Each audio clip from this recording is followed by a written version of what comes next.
আমাদের বিদেশি ঋণের পরিমাণ $100 বিলিয়ন ছাড়িয়ে গেছে।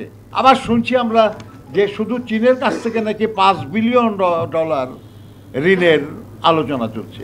এই দেশটাকে এত বেশি ঋণ নির্ভর করে ফেলা হচ্ছে যে শুধু ঋণের সুদ আর ঋণের কিস্তি দেওয়ার জন্য যে পরিমাণ টাকা প্রতি বছরে দরকার হবে, সম্ভবত আমাদের শিক্ষা বা স্বাস্থ্য বা কল্যাণমূলক যত বাজেট, তার চেয়ে বেশি টাকা ব্যয় করতে হবে আমাদের শুধু ঋণের কিস্তি আর ঋণের সুদ পরিশোধ করতে।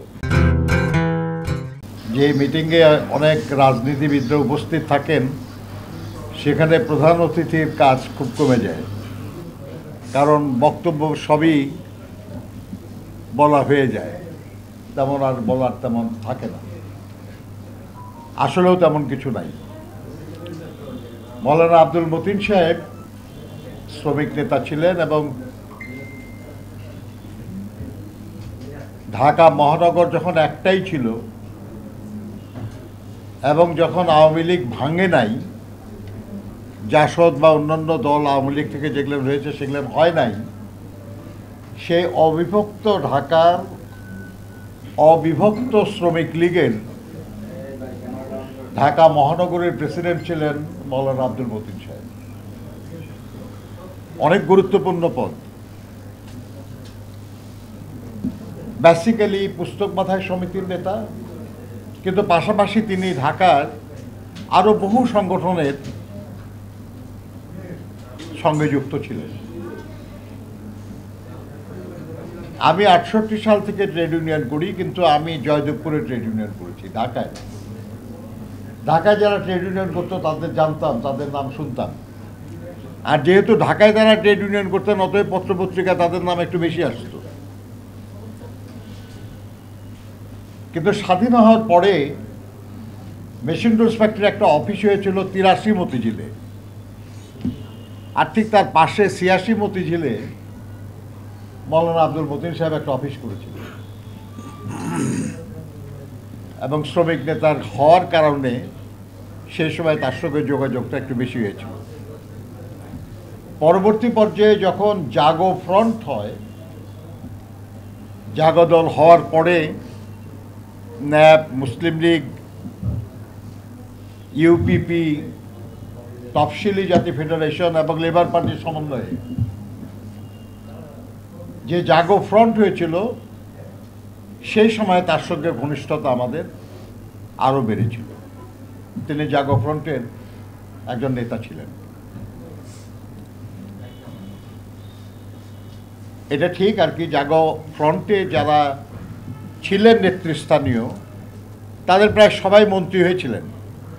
এমনকি তফসিলি জাতি ফেডারেশনের নেতা ছিলেন রসরাজ মণ্ডল, উনিও ছিলেন। কিন্তু মৌলানা আব্দুল মতিন সাহেব কোনোদিন এক ধরনের, আমরা মৌলানা ভাসানীর অনুসারী মনে করতে পারি তাকে আর কি, যে কিছু হতে চাইতেন না, কখনো কোনো আগ্রহ ছিল না কোনো ব্যাপারে।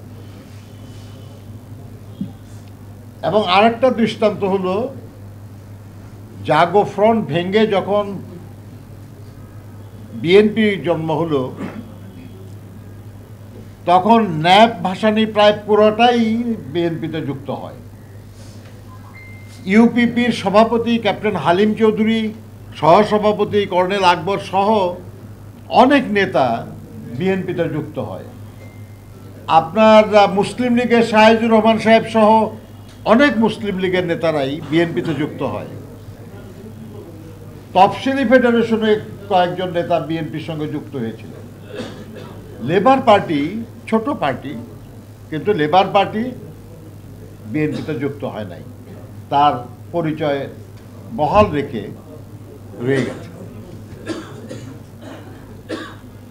কখনো খুব গুরুত্বপূর্ণ হয় নাই, কিন্তু তার স্বতন্ত্র অস্তিত্ব নিয়ে মৌলানা মতিন সাহেব কাজ করেছেন। 1996 সালে তিনি ইন্তেকাল করেছেন। আমরা আল্লাহর কাছে প্রার্থনা করি আল্লাহ যেন তাকে বেহেশত নসিব করেন। তিনি কেন আওয়ামী লীগ পরিত্যাগ করে জাসদ করেছিলেন, আবার জাসদ পরিত্যাগ করে লেবার পার্টি করলেন, কেন তিনি শহীদ জিয়ার সঙ্গে যুক্ত হলেন জাগো ফ্রন্টে, এইগুলো যদি একটু বিবেচনা করি আমরা বুঝব যে তার মধ্যে এক ধরনের আবেগ কাজ করেছে, দেশপ্রেম, সাধারণ মানুষের প্রতি দায়বোধ, এগুলো কাজ করেছে তার মধ্যে। আওয়ামী লীগ যখন প্রবল ক্ষমতায় অধিকারী, স্বাধীন বাংলাদেশে খুবই ক্ষমতাশালী রাজনৈতিক দল, তার ঢাকা মহানগরী তার একটা অঙ্গ দলের এত বড় নেতা হয়ে তিনি আওয়ামী লীগ পরিত্যাগ করে জাসদে চলে গেলেন, যেটা বিরোধী দল। অর্থাৎ ক্ষমতার ব্যাপারে তার আগ্রহ ছিল না, ক্ষমতার মাধ্যমে কিছু অর্জনেরও আগ্রহ ছিল না, কিন্তু তার যে দায়বোধ শ্রমজীবী মানুষের প্রতি, এটা তাকে তাড়া করেছে। উনি মনে করেছেন আওয়ামী লীগের থেকে এটা সম্ভব না, তিনি সেই জন্য জাসদে এসেছিলেন। জাসদে তিনি যা চেয়েছিলেন হয়তো ওই সময়কার জাসদে তিনি সেটা পান নাই, যার জন্য তিনি একটা নতুন দল করলেন এবং নাম দিলেন লেবার পার্টি, শ্রমিকদের রাজনৈতিক দল। আমরা এতে বুঝি যে শ্রমজীবী মানুষের প্রতি তার একটা আবেগ, তার একটা দায়বোধ, এটা তাকে তাড়া করে বেরিয়েছে। তিনি যখন জাগো ফ্রন্টে আসলেন, শহীদ জিয়া রাষ্ট্রপতি নির্বাচন করলেন জাগো ফ্রন্টের মাধ্যমে, সেখানে তিনি শহীদ জিয়ার পক্ষে বিভিন্ন জায়গায় সভা সমাবেশ করেছে। তার দুই একটা সভা সমাবেশে আমরাও থেকেছি। মৌলানা মতিনের বক্তব্যে রাজনীতিকে ছাপিয়ে শ্রমজীবী মানুষ, সাধারণ মানুষের দাবি দাবা ইত্যাদি আলোচিত হয়েছে। আমাদের বুঝতে হবে যে একজন মানুষ, সে এমপি হলো, মন্ত্রী হলো বা কী হলো না হলো, তার চেয়েও বড় কথা সাধারণ মানুষের জন্য তার যে ত্যাগের আকাঙ্ক্ষা, এটাকে মর্যাদা আমাদের দেশে কম দেওয়া হয়। কিন্তু আমি লেবার পার্টি যারা আছে এখন, তাদেরকে আমি ধন্যবাদ জানাই যে তাদের সীমিত সামর্থ্য নিয়েও তারা এই দলটাকে এবং মৌলানা আব্দুল মতিনের স্মৃতিকে ধরে রাখার চেষ্টা করছেন। বন্ধুরা আমার, আজকে সেই যাদের জন্য মৌলানা মতিন ভাবতেন, তাদের কি অবস্থা? একটু আগে আপনারা সালাম ভাইয়ের বক্তব্য শুনলেন, আমাদের জামায়াত ইসলামের যিনি আছেন ওনার বক্তব্য শুনলেন, আমি ফারুকের বক্তব্য আমি শুনি নাই। আপনারা শুনেছেন অলরেডি যে একটা দেশ একটা দারুণ দুঃসময় অতিক্রম করছে। কোনো দিক থেকেই, কোনো ইন্ডিকেটারেই তো আমরা কোনো আশার দিক দেখছি না। এদেশে মানে সাধারণ মানুষ বড় কষ্টে আছে। আমরা যারা শ্রমিক আন্দোলনের সঙ্গে প্রত্যক্ষ পরোক্ষ যে কোনোভাবে জড়িত, বিশেষ করে মতিন সাহেবের আলোচনা সবার জন্যই বলছি আর কি, যে আমাদের জুট মিলগুলি তো শেষ হয়ে গেছে। আমাদের চিনি কলগুলি, মাত্র আমাদের 16টা চিনি কল ছিল, এখন মাত্র 7টা চিনি কল, তাও পুরা উৎপাদনে নাই। অথচ এই বাংলাদেশে একসময় আমরা এক বছর কিন্তু চিনি কিছু রপ্তানিও করেছিলাম। অবশ্য জনসংখ্যা বেড়েছে, প্রয়োজন বেড়েছে, সব ঠিক আছে, কিন্তু আমরা এই চিনি কলগুলো যদি ভালো করে চালায় রাখতে পারতাম, তাহলে আজকে এত নির্ভরশীল হয়ে পড়তাম না। আপনাদের অনেকে জানা থাকার কথা যে শুধু আখ দিয়ে চিনি হয় না। আমাদের দেশে যে মিষ্টি আলু আমরা খাই, এই মিষ্টি আলু দিয়েও কিন্তু বহু দেশ বিপুল পরিমাণ চিনি উৎপাদন করে। আমরা ইচ্ছে করলে টেকনোলজি চেঞ্জ করে এই সুগার মিলগুলোকে চালু রাখতে পারতাম, কিন্তু আমরা উৎপাদন করে প্রয়োজন মেটানোর চেয়ে আমদানি করে প্রয়োজন মেটানোতে আগ্রহী বেশি, কারণ তাতে নগদ লাভের সম্ভাবনা আছে। যারা দেশের স্বার্থের পরোয়া করে না, নিজের স্বার্থের পরোয়া করে, ইমিডিয়েট স্বার্থের পরোয়া করে, তাদের কাছে ওইটা সুবিধাজনক।